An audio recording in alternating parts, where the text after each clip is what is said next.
Speaking on BBC Radio 4 Today programme, the Tory MP took a swipe at committee chairman Hilary Benn for suggesting that going down the same route as Norway in a post-Brexit deal with the EU would be the best option for the UK.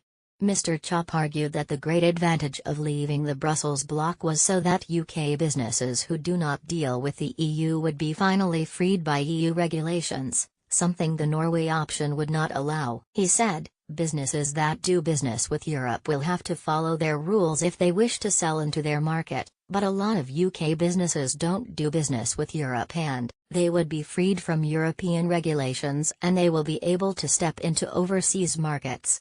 That's the great advantage of leaving the European Union and all the bureaucratic controls that it entails." UK Parliament Brexit News. Christopher Chop tears apart Remainers' latest Brexit report. "I think the Norway option is the worst of all worlds, and what worries me about this report is that by concentrating on the negative approach that somehow it's all going to fail and that we're going to be forced to go back to a customs union and remain in the EEA, that is effectively enfeebling our negotiators now. What we want is a positive vision for the future, and the committee by a majority has decided that they really wish to give succor to those who want to keep us hang on with our bootstraps onto the EU without the power to change it."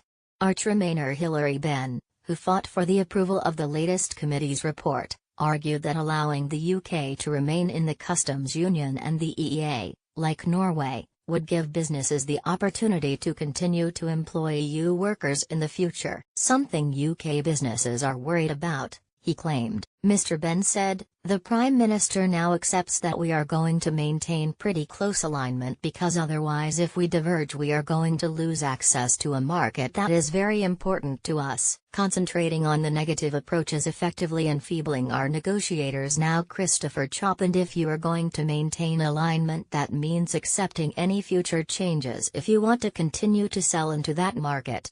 The British people voted to leave the European Union. The question now is what kind of future economic relationship we're going to have. And that is where the argument is with the Parliament, inside the Cabinet, and in fairness in the committee that I have the honour to chair. That's what really matters, because talking to businesses for example, and they are really worried, they could get people from this country and other countries." In the report, published on Wednesday, the committee set 15 tests which it claimed must be achieved by the government to make the deal with the EU in October this year acceptable. It read that the border between Northern Ireland and Ireland must remain completely open with no physical infrastructure, crime and terrorism security arrangements with the EU must remain the same, and there must be no trade tariffs with the EU. It also demanded that there is an institutional decision-making framework to ensure that the UK is able fully to participate in foreign and security cooperation with the EU in an apparent bid to undermine the UK's new independence. The committee said there must be no border checks for goods and no additional costs for businesses dealing with the EU. In addition, the report suggested that workers from the EU should not be put off from coming to Britain with new immigration arrangements and demanded a free flow of data between the UK and EU.